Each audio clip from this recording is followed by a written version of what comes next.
Hey everyone. We got my video there? We're gonna make me up? At this point, I'm just a voice. We're gonna get the host to highlight my video, and this is an excellent example of some of the technical difficulties. There we are. Good day, everyone, and welcome to today's SEAL webinar and virtual fundraiser. I am Greg Quiroga. I am a San Francisco-based fundraiser and MC. I have the honor of helping work with charities every year to raise tens of millions of dollars. We appreciate you joining with us today to learn more about the situation in Lebanon, and more specifically, what you can do to help. And I want to be upfront. I want to manage some expectations appropriately. We wanted to do this in a more intimate setting, maybe over a good meal and a glass of something even better, but the times being what they are, we had to make some adjustments. We had to take our event and our fundraising virtual. And we are not a television production studio. The production you are about to see might have glitches.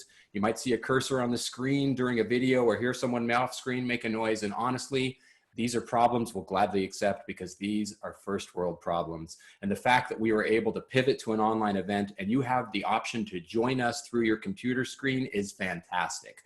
The families, the people that you are about to hear about, the families that we are here to serve, they don't have options. They're out of options, which is why we are here. So I want you to sit back, make sure you're comfortable, maybe have a tissue, but definitely have your checkbook ready. Let's start our program. Please join me in welcoming the Executive Director of SEAL USA, Norma Haddad.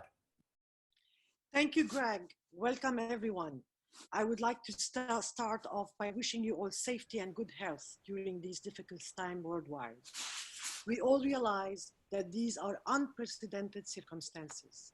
The pressures on all of you to help your families, multiple donation drives in Lebanon, immediate communities in your country of residence, in addition to the new uncertainties and disruptions of daily life due to the global COVID-19 pandemic crisis are overwhelming. All of that makes us tremendously appreciate your attendance today. For those of you who don't know SEAL, we were founded in 1997, 23 years ago, by Lebanese Americans in New York City as a 501c3 nonprofit and non-political organization.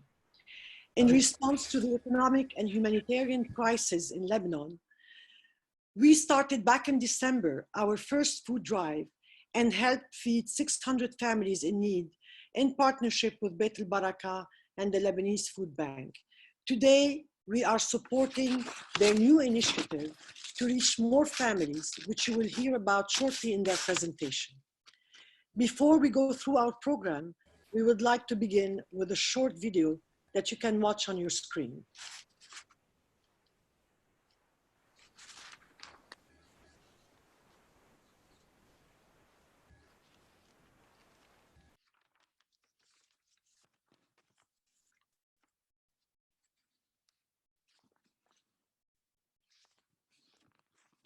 ظروف الحياة اليوم فرضت علينا نضل كلنا ببيوتنا.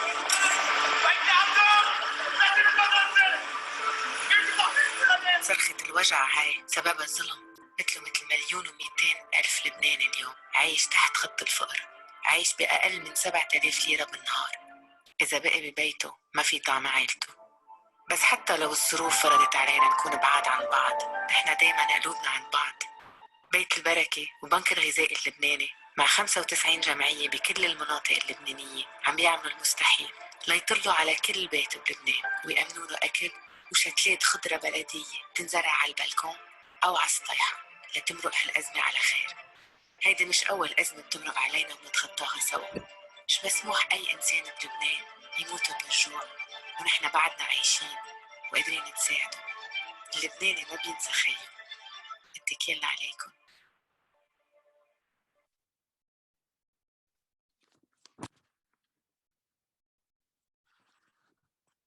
This is heartbreaking, to say the least.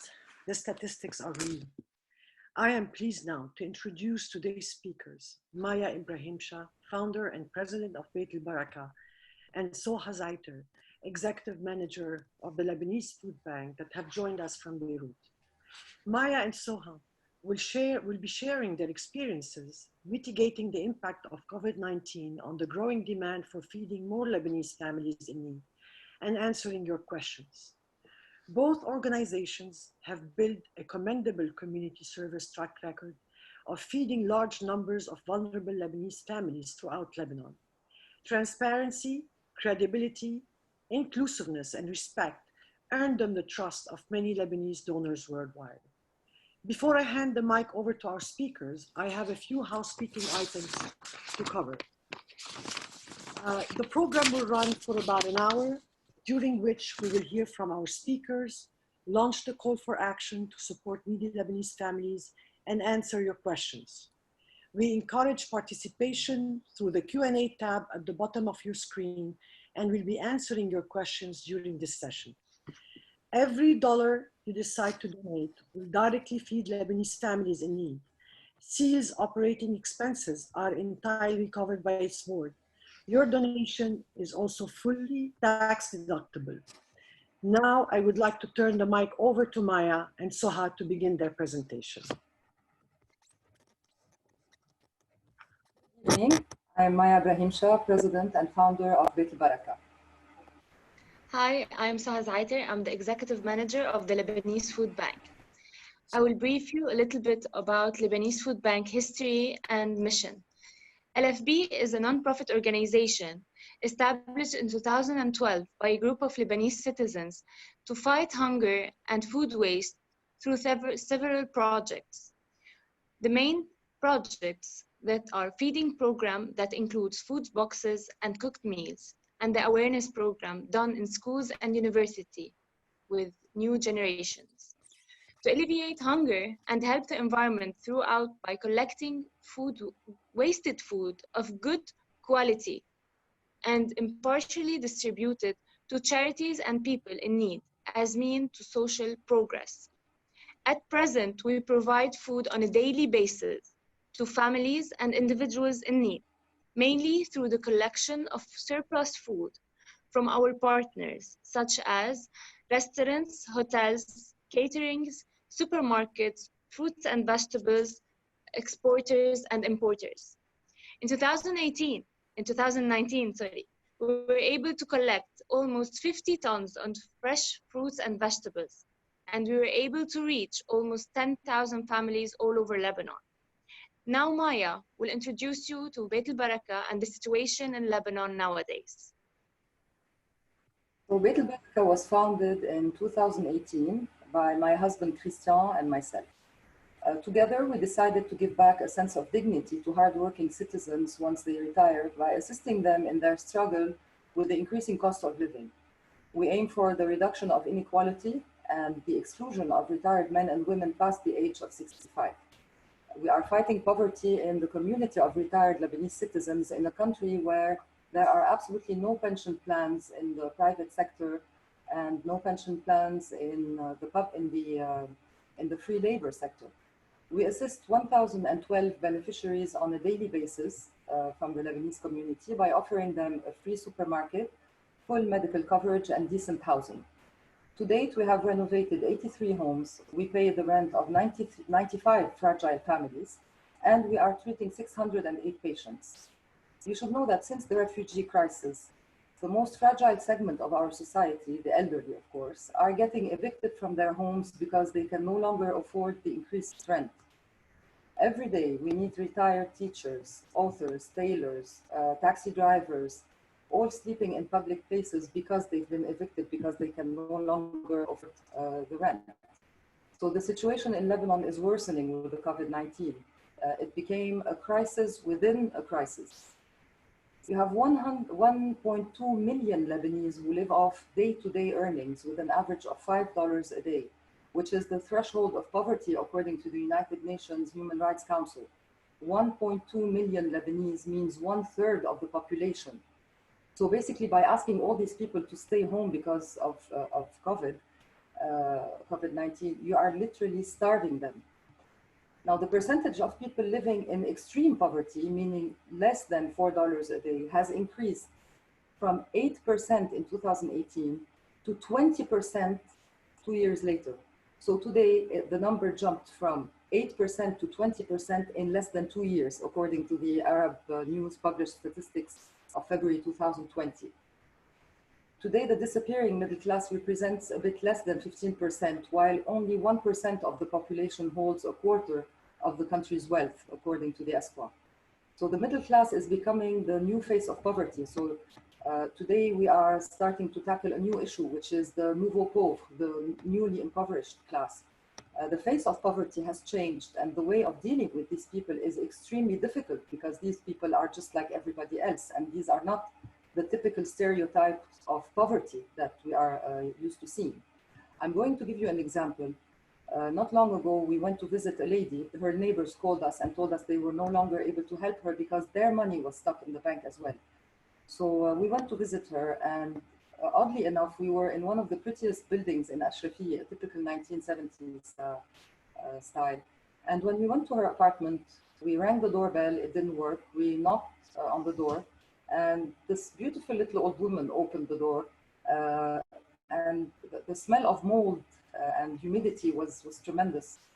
We went in and we noticed that she had no electricity. She just had candles for light. So we asked her about this. And she said she hasn't had any electricity since 7 years. And we came to realize later that most of the retirees from the middle class currently have no electricity, and nobody knows about this. This is terrible.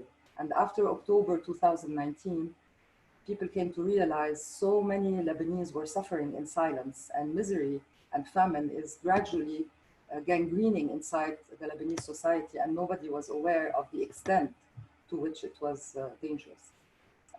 Most of these people even use the refrigerator as a cupboard.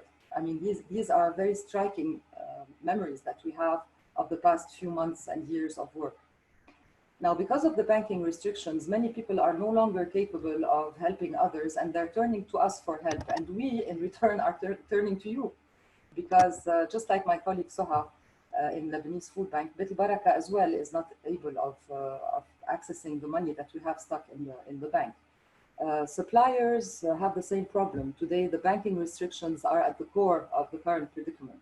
And our suppliers who are who are distributing imported products are increasing their prices, and they're offsetting the purchasing power of the Lebanese consumers who have to pay in Lebanese pounds. So they are no longer capable of competing with the increased dollar value. And on top of all this, of course, there's the fear of a COVID-19 outbreak. The number of cases may exceed by far the official figures amid claims of quarantining in specific areas. Now, I'm going to let Soha explain the process of reaching these families. Soha, you're on mute. Sorry. These are the flaws of webinars instead of seminars. Yes, so as you heard, everyone, Maya was telling about the situation that we reach. So we need everyone, it needs all of us to stand together. This is why Lebanese Food Bank and Beit El Baraka came together with this initiative. Our aim is to reach 50,000 families, and we can reach more with your help. We can offer them a food box that contains essential food items that serve a family for 1 month. This will be done through the 95 NGOs that we collaborate with all over Lebanon. We joined forces to be able to reach more people. We are using one bank account, and we have consolidated our efforts to reach all Lebanon by using our warehouse and our team. The immediate need is to feed as many people as possible. I would like to share a situation that we faced recently that speaks to the extent and urgency of this need. While distributing food boxes in one of the areas in Lebanon, we visited a family. Half of the members were sitting far away from the food table. We asked, why are you not eating together? One of the kids answered spontaneously, our turn is tomorrow. We were shocked. His answer pushed us more to call for action. We believe in your power and your will to help. We will not allow such stories to happen again. Let us provide food, which is the basic need for people to survive in this crisis. We can overcome this together, and we will act fast. Now Maya will explain what we'll be offering in the box that we're going to offer to these families. So here is this amazing food box that will feed a family of 4 people for the period of a month, only for $35. And as Soha mentioned before, we are giving people their basic needs, but this is also their basic right. It's a human right to be able to eat 3 proper meals a day. So today we are joining forces with Lebanese Food Bank and with all the NGOs in Lebanon to turn this food box into a basic human right for people. Nobody needs to beg for food and nobody needs to go and vote to get a food box. This food box is going to be delivered to everybody in need without having to thank us. So let's get to this amazing box. Inside, you're going to find a selection of food items that are based, the selection is based actually on the World Health Organization recommendations. Our main focus was to purchase all the items from local farmers and local distributors. Local farmers, for example, like the seal supported farmers who supplied us with lentils, chickpeas, flour, burghul, za'atar, tomato paste, jam, even olive oil. And other basic goods are supplied as well by local distributors. We added also rice, pasta, sugar, salt, green peas, tuna, and sardines. And we have added also heirloom seeds and vegetable plants in each box so that people can start growing their own vegetables on their balconies to encourage urban farming. And this was the brilliant idea of one of my dearest friends who helped us with this movie, Nadine. I love you and thank you so much for giving us this amazing idea. So now Soha will talk to you about the NGOs partners that we are dealing with. And Soha is again on mute. Mute. So, okay, so excuse me, everyone. So I have mentioned before that we are collaborating with 95 NGOs. I will explain for you a little bit how we picked these NGOs as Lebanese Food Bank and Beit El Baraka, and how these NGOs will be our partners and will help us reaching these needy families all over Lebanon. So we do our due diligence carefully, and we have a process in place. And they should meet our list of requirements. Some of the list, now you can see them listed in the slide. We have long listed details, we have long list detailed. We will be more than happy to share it with you. Anyone, if you'd like to have it, you can just send your email on the your email on the question and answer section. We can share it after the webinar. Coordination is key so that no family is forgotten and duplication is avoided. Beit El Baraka and Lebanese Food Bank are receiving hundreds and hundreds of phone calls every day from families pleading for food to survive. As Maya mentioned, this is human right. This is not something extraordinary. So our job is to connect these families to these NGOs for us to help them properly. Now Maya will take you through the process of this initiative done by Beit El Baraka and Lebanese Food Bank. Okay, so how do we do all this? First of all, as you all know, the country has defaulted. Companies no longer have access to foreign currencies and local dollars are no longer exportable. We call them here lola. Commodities and necessity goods are becoming scarce in a very dry market. So, and as you know, also foreign remittance inflows are of the utmost importance because 1/3 of the local population depends on financial support from a relative abroad, a daughter, a son, a father. And because of the banking restrictions, NGOs as well, since we cannot depend on local dollar transfers and donations, local NGOs as well are now depending fully on international donations. And this is why we have placed the Lebanese diaspora term. If you look at the chart, you would see that Lebanese diaspora is on top of the chart because you are the ones who will gear up the fate of this nation. I know it's a lot to ask, but it's your donations that are the only accessible, 100% accessible funds for us. So once we retrieve these funds, we can purchase the goods from the seal-supported farmers and the local distributors and start packaging these extremely urgently needed food boxes. Then we can dispatch them to the 95 vetted NGOs who will in return dispatch them to the 50,000 families. So they're all across Lebanon from all communities and all areas. Now, how do we monitor all this process? We monitor it personally. So you will find Soha, you will find me, you will find all our team of exceptional people, all of them working on the ground and monitoring the entire process. So we first start with boxes. Even the boxes and the bags are all sterilized. They're sealed. Once the food is put inside, they're sealed, and the NGOs are instructed not to open them. So every family receives a food box that is sealed and untouched. Our NGO partners are instructed to act like us as well, because they follow our hygiene guidelines for zero contamination risk.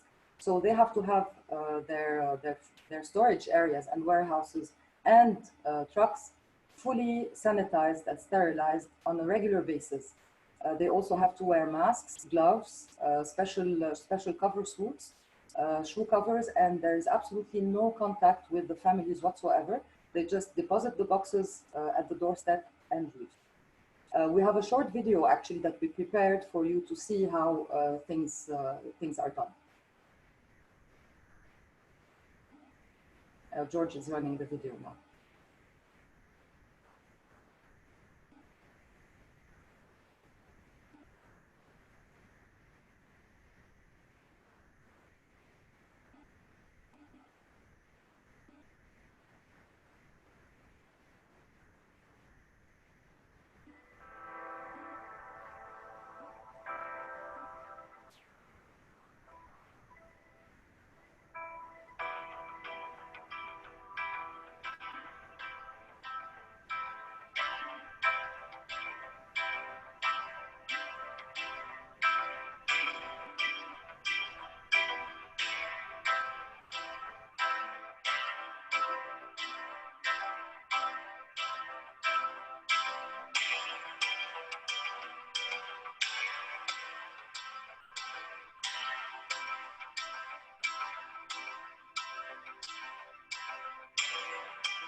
Okay, ladies and gentlemen, this concludes our presentation to you tonight. So we'll take a couple of questions before the call to action. Yes, Maya, I want to answer a quick question that mentioning what are the obstacles that we are facing today as Beit El Baraka and Lebanese Food Bank and all other NGOs all around Lebanon. We have so many obstacles nowadays, and I will mention just three of them. First of all is the financial situation. The fact that we cannot withdraw the donation that we are collecting from the banks, and we don't have access to our account. This is a big problem for us. Second, the security situation that we are facing, all of us, all the globe, everyone on earth is facing. We have a lot of volunteers as Lebanese Food Bank and Beit El Baraka that cannot be subjected to the COVID-19 while packing, while distributing. So we cannot let them face this severe virus. So, and the third and the most important one for us as an NGO, we are overwhelmed with the tremendous demand that is beyond our capacity. We have a lot of people, as I mentioned before, calling us, just asking for food, and this is a big problem for us to face. And hopefully, with all our help, your donations, we can help these families to have some food boxes. Thank you, Soha. I'm going to answer. I'm going to pick haphazardly a very nice question. Someone's asking, what's the most heartbreaking experience and what's the most pleasant experience we've had so far. For the most heartbreaking experience, I don't need time to think. It's an experience that I will unfortunately never forget. And I wish I had never lived to see that day. We went to Tripoli in November because we discovered after the revolution the extent to which people were hungry there. We honestly, we never knew, and I think this is the guilt that everyone feels here in Lebanon. So we packed 1,750 food boxes in 2 huge trucks, and we headed to Tripoli. And once we got there, ironically, we had to park our car next to a huge mansion, beautiful mansion. We parked our car there and had to walk for 10 minutes. So the distance between that palace and the extreme poverty we saw was just 10 minutes. And basically we got there and walked inside these very small alleys of Tripoli that were absolutely amazing. But then at one point we saw a group of kids sitting, and they didn't look healthy at all. They actually looked very sick, and there were lots of them. So we found a woman who was willing to talk to us, and she told us she's also part of an NGO apparently that helps these children, and she also discovered the extent of poverty after the revolution. So she told us that these children are actually, they were 12 years old, although they looked 8 or 9, and they were extremely malnourished. Their teeth were completely rotten, and their teeth were just little spots of black remains from decay, and they had hollow eyes like very old people. So anyway, this was already the first shock. We gave them the food boxes and we left. Then our second stop was in the famous Sahet al-Nur, and there the most horrible thing happened. We were attacked by this enormous group of young men, and they were all handsome, young, dignified Lebanese citizens, just grabbing to our trucks, and they wouldn't let go, and they were begging us with so much dignity at the same time. I mean, it was such a huge mix of emotions that were completely different. And they were just begging us to stay and to give them food, and this was not fun. Now for the nicest experience I have, it's I'm sure that my team will probably, if somebody had asked this question to Lies or to Ghadi or Aida, I think that I'm sure they would have answered the same way. One time we were at the supermarket, and we have one of the old ladies who comes in regularly on a daily basis and takes her stuff. And at one point she started coming in every day to take the same exact items. So she was taking every day flour, sugar, baking powder, vanilla, butter, and milk every single day. And one day I got worried. I followed her, and I was walking with her, and I said, Tante Juliette, why are you taking the same items every day? Don't you want to take something else, something more nutritious, some proteins? And she stops and looks at me. She was leaning on her cane, and Madame Juliette is 93 years old. She's 94 now. She looked at me and said, Habibti Maya, God gave me health and you gave me an oven. I'm baking brioche for the poor. So this story summarizes the joy and the beauty of our work. And these are the types of people that you will be helping. So there we have it.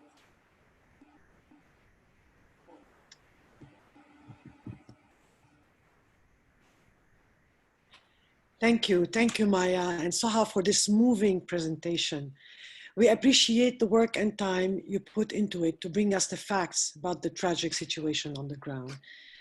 And I'm sure you agree, as we heard, this situation requires a call for action. You have the opportunity now to help those Lebanese families in need by participating in our Fund a Need drive.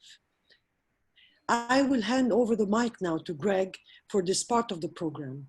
Please stay with us. This will not take long, and we can spend the remaining time answering your questions, and I could see many of them coming. So we're going to get to them. Greg, please. Thank you. We have so many questions, Maya, and I think we're going to start answering some of those. And we can see many questions here in the Q&A. We have a few of them. Elias Haddad is asking a very interesting question, if I may answer this one. Yeah. So Elias is asking, Maya and Soha, are you engaging the youth, such as students, to assist in deliveries and distribution logistics? Well, Elias, I would like to tell you that we have an amazing program for students. We have until now 18 schools that have participated in community service in our shop and our warehouse. We have taught hundreds of students how to order and stock and do the stock count and how to classify goods. And we also taught them how to deal with the less fortunate, the rules of dignity with people who are less fortunate, how to accompany them to their homes, ask them very, very discreetly if they need anything, the way they can help, the way they can. And at the end, we noticed that many of these students are still going to visit these people, our members, without passing through us. I mean, they have bonded with them and created friendships with them that are absolutely amazing. And every student that who comes to spend a few days or a few hours in our supermarket gets a certificate. So basically, and we are touring in all the schools also for awareness campaigns on poverty. Just, I want to mention something other than the Beit El Baraka is doing. As Lebanese Food Bank, we're visiting also a lot of schools to do an awareness campaign about poverty in Lebanon, food waste, percentage of people living in poverty and under the poverty line. And let the students come up with a program that they can work on and show them that they can do something for their society as well. Just we have to put them on the right track, and they have the will to change, and they are the future of this country, and they will do amazing job afterwards. Soha, Maya, we have so many questions in there. Can we try to cover as many as we can? Because I know people are, it's amazing what we have, the engagement, and all these questions are wonderful. Yeah, there's a question from Alia. Yeah. Do you want us to go by one from the up to down, or what do you want us to do? Just whichever you like, but I think we should answer those questions. And I think as many as we can. That is not bad if you can tackle it. You know, somebody is asking about the number of employees, the staff that you have, how many employees you have, and how many volunteers you have. Can you answer that question? Let's start, Soha. Okay, we are 16 employees between drivers, assistant, warehouse, and in the office of Lebanese Food Bank. Of course, each activity or each project we are working on depends on specific numbers of volunteers. Some of them can be involved with schools, school students, university students, and sometimes we get the help of employees in their free time, in the weekend. So that's it. We help. We get the help from everyone. So that's it. Okay, and in Beit El Baraka we are below 2% in overheads because we work a lot with volunteers. Unlike Soha, unfortunately, we don't have the possibility of having as many vans, although Mr. Kamal Sunmo, one of the founders of the Lebanese Food Bank, tried to help us a lot to get a van. But as you know, unfortunately in Lebanon, laws are very weird. One of the laws is that we are not allowed to get a van, although we have a supermarket, but they only allow us to get a funeral car, so just to bury people. Anyway, so we work a lot with volunteers. Maya, if you can read through the questions and try to answer as many. Yes, so we're moving on. We have Ali Ati who is asking, hello, if we are able to reach the families that could enroll in your program, would they just have to call? Yes, they just need to send a WhatsApp message with the details of where they live and their telephone number, and that's it. We call them and go to visit them and do what it takes to enroll them in our program if they meet, of course, the requirements and the guidelines. Soha? Okay, here Aline Abitaya. Hello, who are the suppliers you work with? We don't have a specific one. We have several ones nowadays, especially because you know the products are being rare to find now. So you have to work with several suppliers. and some of the companies that support us or Beit El Baraka give us good prices for the products that we're buying.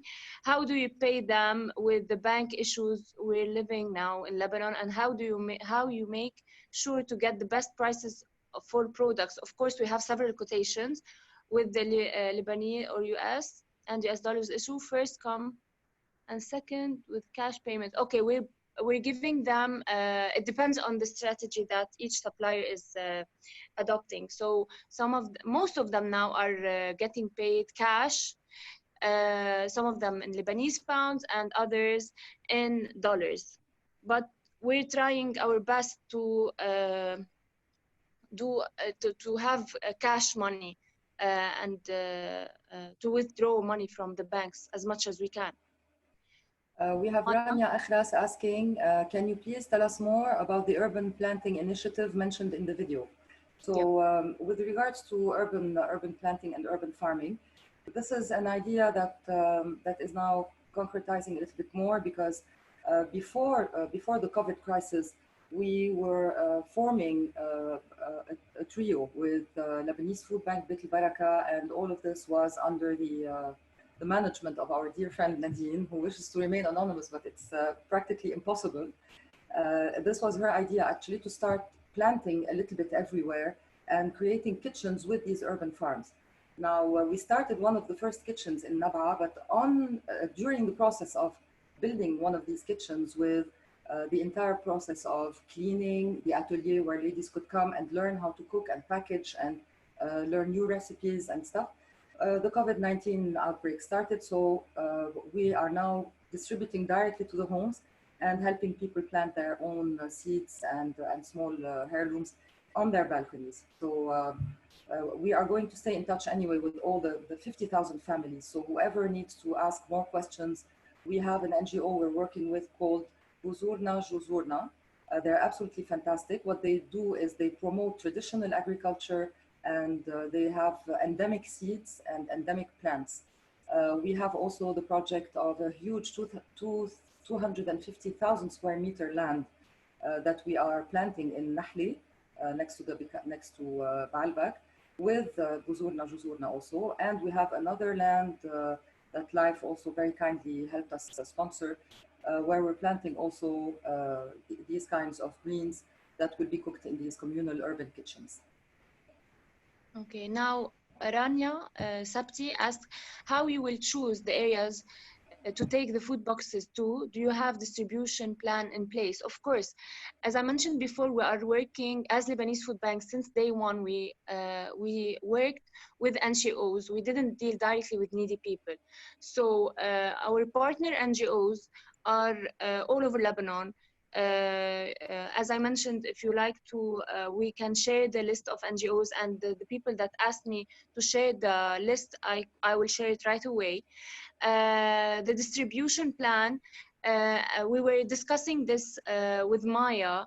We will start with the most needy areas in Lebanon. As you know, the poverty in Lebanon is distributed in different places in the north, in Bekaa. The percentages are different from one area to another. So we'll start with the higher level of needy, or higher level of needy family, let's say, and we will go through these. Maya? Someone is asking, Jumana Tajir, no, Marley. Can you please clarify your ability to access local donations versus expat donations? Well, this is the most horrible statement. Our local funds are stuck in the banks. Every dollar that we receive locally gets stuck in the bank. We used to even have a credit card system for online payment. And even the fresh funds that used to come directly through the credit card system was not considered fresh funds by the banks, because once the money is transferred through the credit card system, the bank that first hosts the money sends it back to another local bank, and then says, oops, I'm sorry, this is no longer fresh money. So basically, the first bank is stealing our fresh money and giving us what you call lolar. So we immediately stopped the system, and now we have an amazing bank supporting us a lot. So this bank is the BMO Bank, in which we have our current account, who give us 100% of our fresh funds. They even call us every time we receive funds from abroad. They call us and say, your money is ready. There is an international exchanger in Lebanon, Kattaf, who is aware of this campaign we're doing, and he knows that we're going to have more and more campaigns to come. So he is ensuring the targeted amounts. He's ensuring them in Lebanon in cash, and as soon as the money is wired, is transferred, he immediately sends the cash, the banknotes to them. Maya, I just wanted just to say something that we've really gone over the hour. Maybe we'll give it another 5 minutes. And for sure, we're going to have to reply to everyone's questions, and we can follow up after this webinar, because I know that we still have attendees. It's wonderful, but let's give it another 5 minutes and then we'll do the closing. But, you know, we would promise to follow up with everyone on their questions. Of course. Just I want to ask, I want to answer, how the Lebanese government helping the poor, by Marwan Faraon. Marwan, you're in this field for a long time ago, but you know, as Lebanese Food Bank, we are helping the people that are registered in the Ministry of Social Affairs as well. So nowadays, as I mentioned, I'm receiving calls that people are going to the Ministry of Social Affairs, and they are giving them our number as Beit El Baraka and Lebanese Food Bank for us to help. So unfortunately, we are doing their job, and all the NGOs here in Lebanon, they are doing an amazing job that the government should do, but we are doing our best. I would like also to add on another note that what the government does, not only does the government not help its own people, but they make sure to make our lives, the NGOs' lives, miserable. So there are absolutely no exceptional treatments, no bending rules when the rules are wrong. We cannot meet with anyone from the government when it comes to suggesting new laws that could eventually change the system. And one of the worst things is that until now, the government has not issued a proper, clear emergency social plan. Until now, we are still waiting. Everything we hear is new laws for building dams or new laws for electricity boats and pollution, everything that destroys the country. But until now, not a single emergency security plan for poverty, nothing. There are promises of paying 400,000 liras per family of four for a month. But we are sure that just like what's happening with the food boxes in Tyre, all the food boxes were literally taken by the political parties and distributed to their people. This is what's going to happen to the money, and we already know that, unfortunately. Yeah. Maya, Soha, one more question, and then Lebanon paychecks to your supplier here, but can you still get Lebanese pounds in Lebanon? But it's very limited. Paychecks to your suppliers. You know, people need cash money now to survive. So we are paying in cash. Can expats donate? Yes. Greg just mentioned that now. Greg, can you repeat just the way that people can donate? Absolutely. Yes, please. They can go to seal-usa.org/donation-family, and there they can pay by PayPal, credit card, or check. I'll enter this in the chat in a moment. They can also do wire transfer by contacting Norma at norma@seal-usa.org, and they can go to Venmo @seal for Lebanon, and I'll put all of those into the chat. Okay, just a question, Marlene, Antaki, what about the orphans and people with disabilities? Now, all the NGOs that have children and disabilities, they all went back home because of the situation. The NGOs, in collaboration with all of us, we are able to send food parcels to the families in their houses directly, instead of helping the NGO for them to cook or do snacks and everything. We are helping this NGO to deliver the food boxes directly to the families. Great. I'm going to answer George and Danielle Boutros. What is the financial need on a yearly basis to support the number of families you are targeting? So our budget for 2020, our expected budget for 1,012 members in Beit El Baraka was for $650,000. But this is a budget that was set before COVID and before having to shuffle all our system of distribution and all this. So this is for Beit El Baraka. So how would you like to comment Sorry, on I was this? reading. Would you like to add something on this? About the budget? Yes. Yes, as you mentioned, the money that we're getting, it's directly the biggest percentage, because, as you know, we have 6 trucks, refrigerated ones. We received 2 days ago, Maya knows that, what do we say? تصريح. So the permit, the circulation permit. So we can use truck number 6 because it was donated 4 or 5 months ago and we couldn't use it. So today, hopefully, we can use it. So and I'm very jealous. So our budget is mainly going to feed people, and the rest of it is to the overhead, of course. Maya, Soha, we have to wrap up. I'm going to take the last question by Katia Abdul Noor.